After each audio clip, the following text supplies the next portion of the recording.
You know that feeling when you check your bank account on a Monday morning, and for a split second, just a split second, you hope it's somehow more than you remember? It never is. You did everything right. You went to school, you got the job, you don't blow money on stupid stuff. You even started saving a little. But at the end of every single month, it's the same tight feeling in your chest, the same math that never adds up.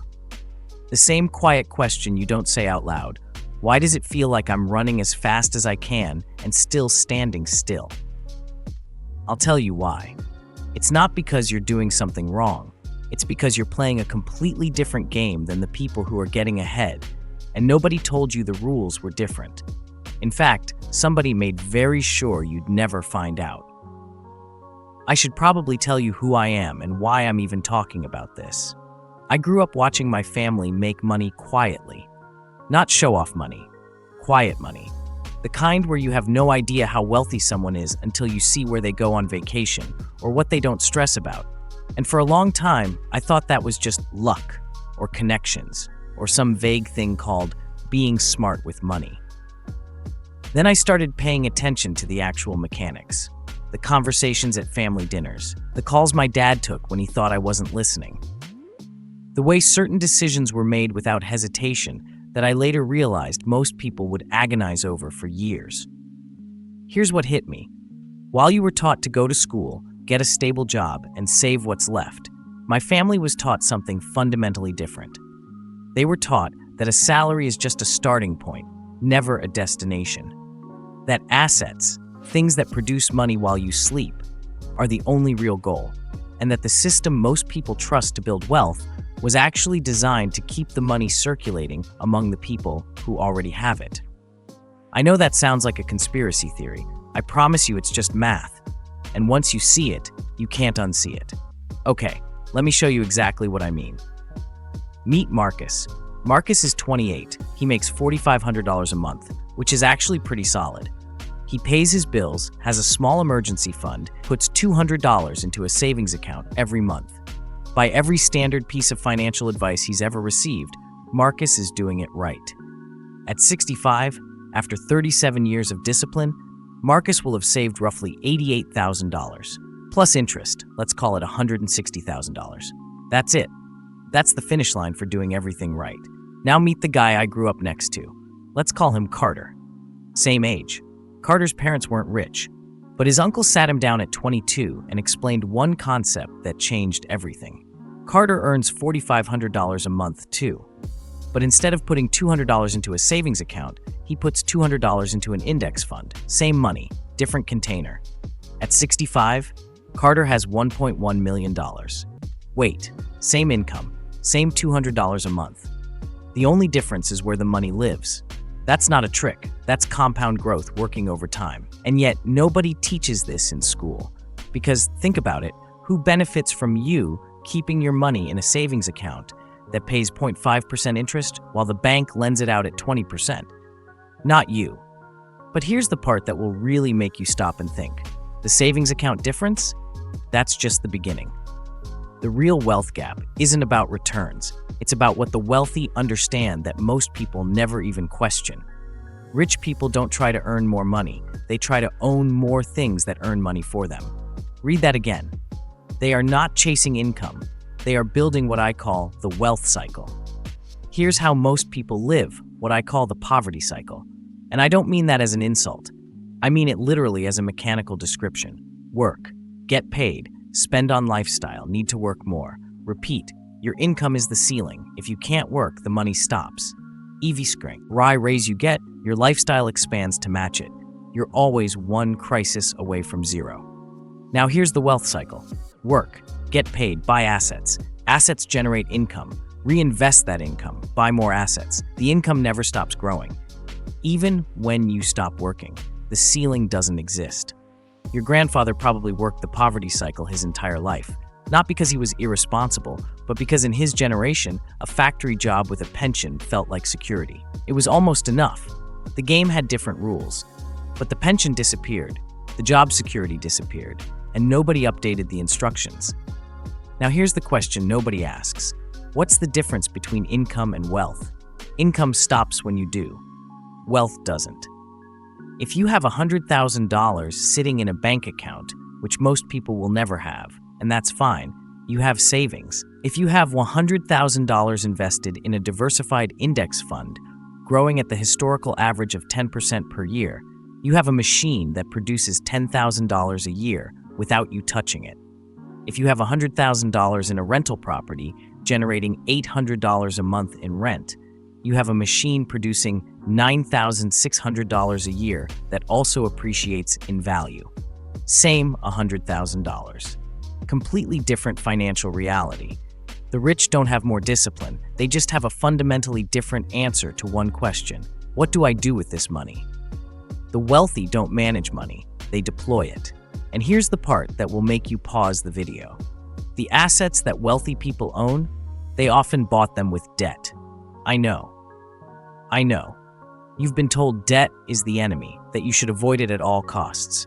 Credit card bad, loans bad, debt bad. But the people telling you that, they don't take out a mortgage on a house they plan to rent out for more than the mortgage payment. They don't use a business loan to buy equipment that generates 3 times the loan cost in its first year. There are 2 kinds of debt. Debt that makes you poorer, which is what you've been warned about, and debt that makes you richer, which is what the wealthy use constantly, quietly, without drama. Your grandfather avoided all debt because he saw people lose their homes in the Depression, a reasonable response to a traumatic event, but it got passed down as a universal truth. Debt is bad, and it stuck, even when the conditions changed completely. Let me tell you about someone I know. My father has a business partner, I'll call him Richard, who for all appearances lives a modest life. Normal house, normal car. Works at his company a few hours a week at most. What most people don't know is that Richard owns 14 residential properties. He bought his first one in his late 20s with a down payment he saved in 2 years. He used the rent from the first property as part of the down payment for the second, then the third. He never used money he earned from his job to buy properties after the first one. The properties bought the properties. Richard doesn't work in any sense that most people would recognize. His portfolio generates more money per month than most doctors earn. He's never been on TV. He doesn't post on social media. Nobody knows. And that's exactly how people like him want it. Then there's my aunt. She married well, sure. But here's what people miss. She took every dollar she had access to in her 30s, money most people in her position would have spent on upgrading their lifestyle, and put it into index funds, boring ones. She didn't try to pick stocks. She didn't try to time the market. She just never touched it. She genuinely doesn't know exactly how much she has now. But I've seen the statements. Let's just say she'll never need to think about money again, ever. She doesn't talk about it. You wouldn't know. That invisibility, that's deliberate. Wealthy people don't advertise the machine. They just let it run. The richest people you'll ever meet are the ones you'd never guess are rich. I want to be really clear about something. If you've spent your whole life doing what you were told, work hard, save money, don't take risks, and you're still not getting ahead, that is not a personal failure. It's a design outcome. The system as it exists is not neutral. It rewards people who already have capital. It was built at a time when most people would never accumulate capital, and even as that changed, the education system never caught up. You learned history, algebra, literature, genuinely useful things. Financial literacy, asset building, how compound interest actually works in the real world, not in the curriculum. Never has been. And who benefits from that gap? Banks that charge you interest, landlords who own the property you live in, companies that know you need this paycheck so your negotiating power is basically zero. I'm not saying this to make you angry. I'm saying it because the moment you understand it's a design, not a personal failing, you can start to work around it. Have you ever wondered why nobody taught you any of this? Have you ever asked why the one subject that affects every single decision in your adult life was completely absent from your education? Yeah, me too. The frustrating truth is that this information has always been available, but it lives in certain dinner tables, certain conversations, certain families, and gets passed down like a private inheritance. Financial ignorance isn't an accident. It's the product of a system that profits from it. That's why I'm making this video. Okay, so what can you actually do? Right now, with whatever you have, 3 moves. These aren't the full version, I'll be honest. The full version requires capital you might not have yet. But these are the accessible entry point to the same philosophy. The seed of the same cycle. Move 1. Open a brokerage account and start what I call a ghost fund. The rich version of this is a private investment portfolio managed by a wealth advisor. The accessible version is an index fund, S&P 500 total market, whatever your country's equivalent is. Take the money you're currently putting in a savings account and move it here. Even $50 a month. You're not trying to get rich fast. You're starting the machine. The goal is to own something that earns without you.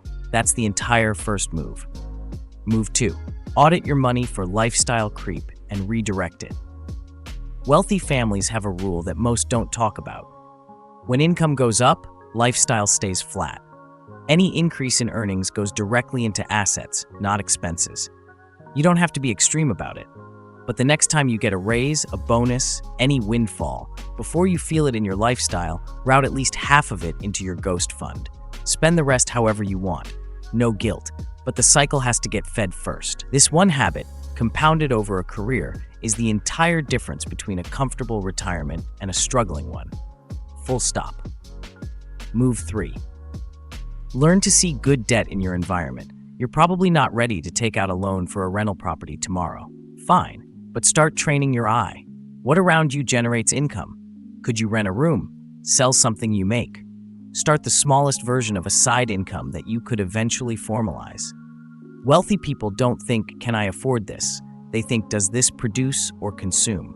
Start asking that question about every purchase, about every financial decision. Over time, it rewires how you see money entirely. And that rewiring, that shift in how you think, is the actual secret. The investments, the assets, the strategies, those are just consequences of thinking differently. I want to be honest with you about something. I debated making this video, not because I don't want to help, I do, but because the people I grew up around are not going to love me putting this out in public. There's a reason this information lives in private conversations and not on YouTube. There's a reason it's passed down in families and not taught in schools. But here's what I keep coming back to. If someone had sat me down at 22 and explained the difference between income and wealth, between working for money and having money work, my entire trajectory would have looked different. So I'm saying it out loud. The wealth cycle is real. It's not magic. It's not luck. It's not a secret handshake. It's a set of behaviors and mental models that get inherited, just like everything else. The fact that you watched this entire video tells me you're someone who actually wants to understand, not just feel good about money, but actually think differently about it. And thinking differently, that's where it starts. If this cracked something open for you, share it with one person who needs to hear it. Not for me, because information like this should not be a privilege. Now, here's what I haven't told you yet. The wealth cycle is how they accumulate money. But there's a completely separate system for how they protect it, how wealthy families keep wealth across generations, while most people who make it watch it disappear in 1 or 2. That system involves structures you've probably never heard of, legal tools that cost almost nothing to use, but that almost nobody outside a certain tax bracket ever learns about. That's the next video. I'll see you there.